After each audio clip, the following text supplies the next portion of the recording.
malaki din price nila. Malalaki ng gayat nun eh. Maganda yung maliliit. Wow. Yung gayat. Wow.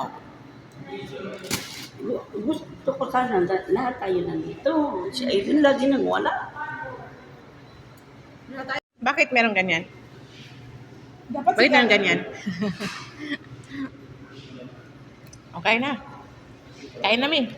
Masarap yung dynamite yung kulay orange. Yun ang gusto ko din. Hindi mahal. Konti lang yung ano. Merong ano, ba yan? Raquel, yung manipis. Ano ba yan? Ate Melda, magaling yata ako saan? Si Hil, ang magandang penmanship. Nagturuan. Bakit ako yung parang ano bang yan sa akin? Si Imelda, magaling yan magsulat. Kain na po. Turo. Paano gagawin dyan? Eh, tutong.